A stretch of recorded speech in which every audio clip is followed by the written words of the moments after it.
This year's NFL draft class is full of game-changing wide receivers. You have guys such as Marvin Harrison Jr., Odunze, Keon Coleman, and now Xavier Worthy. These are guys that have absolutely blown up, and will probably hear their names called in the first half of the first night of this year's draft. Some receivers have the opportunity to truly change offenses, and we've seen the last few years that they are typically worth their pick. There's a ton of guys who are getting a ton of attention, but one guy who is somewhat going under the radar, in my opinion, is Malik Nabers. Some scouts think he's the best receiver in this year's draft class, even more than Marvin Harrison Jr., and that's because of his combination of size, speed, athleticism, as well as his route running ability. He became one of the most dangerous players in college football last season, which is why some believe he's a top 10 pick right now. In today's video though, I'm going to bring you up to speed on who Malik Nabers is, talk about his story, how dominant he was for LSU, and what we can expect for him going into the NFL. But before we get started, if you're a big college football fan, be sure to subscribe to the channel, leave a like if you want to support today's video, and let me know what player, team, topic, or situation I can cover next. Now let's get started and talk about the rise of Malik Nabers. In order to understand how Malik Nabers got to this point, we first need to go back in time. He grew up in a hot spot of Louisiana, as he was born in the country town of Youngsville, but was near Baton Rouge and Lafayette. Obviously LSU is in Baton Rouge, and Louisiana is in Lafayette. So, there was a lot of big time options, and football was big in the area. This made sports a good option for him growing up, and Malik really bought into football. He first started his career at Como High School, which is located in Lafayette, and he played 3 sports. He was a basketball, football, and track star, and combining football and track, it made him one of those speedsters who had unlimited potential. He started his high school career running a 4.6 in the 40-meter dash, but now is closer to that 4.3 range. During his junior season in 2019, he put himself firmly on Power 5 head coach's radar as he had a dominant season. He ended up catching 58 passes for 1,200 yards and 21 touchdowns, and this also included 2 kickoffs returned for scores. That meant that just about every 3 times he touched the football, he was taking it to the house.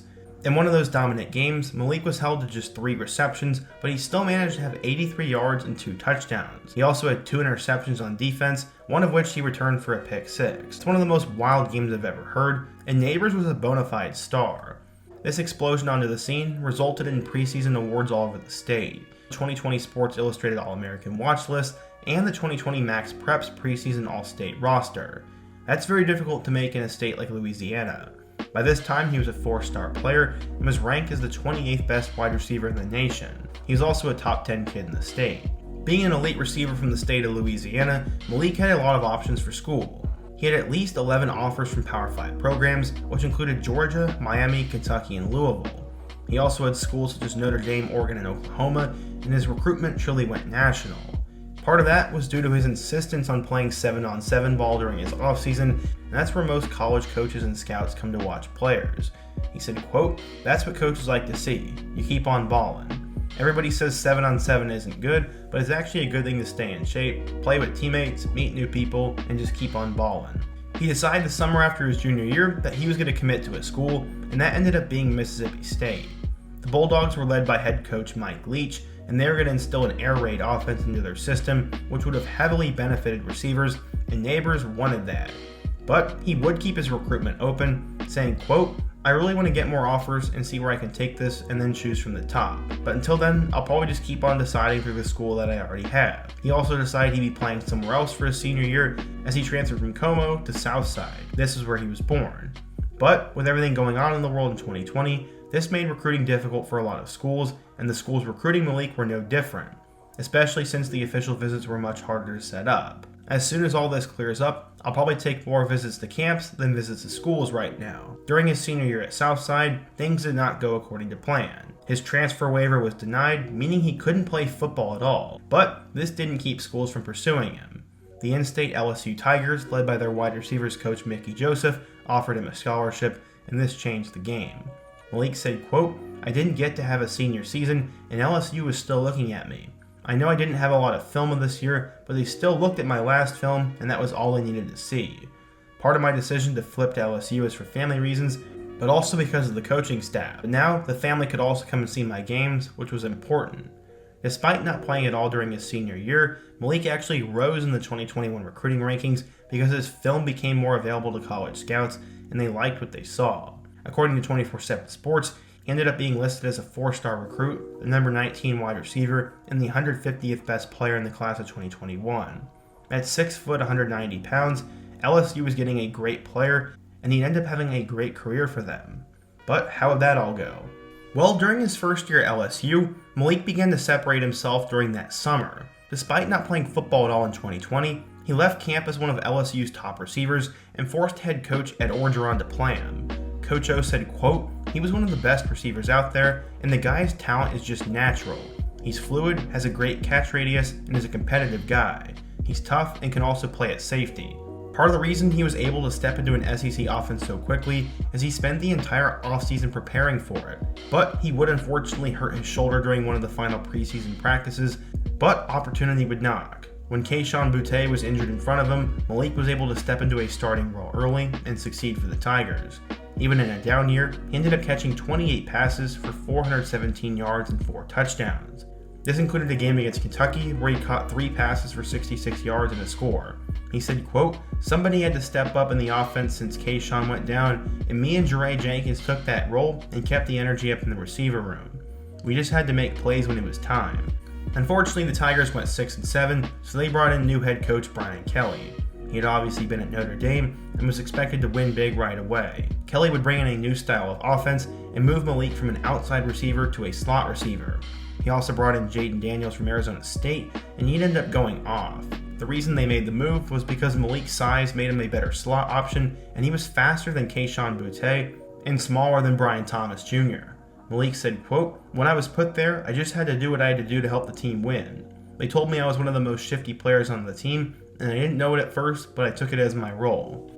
Malik's shiftiness was apparent on the game tape, and eventually he had a breakout season with Jaden Daniels as his quarterback. He caught 72 passes for just over 1,000 yards and 4 touchdowns. Pro Football Focus said, quote, "Nabers was a monster after the catch this year as he forced 21 missed tackles and his receptions were the 5th most amongst wide receivers in the Power 5. Obviously, Brian Kelly saw something, and that move to slot changed his life. In 2023, he was a preseason All-SEC player, and he had an explosive year.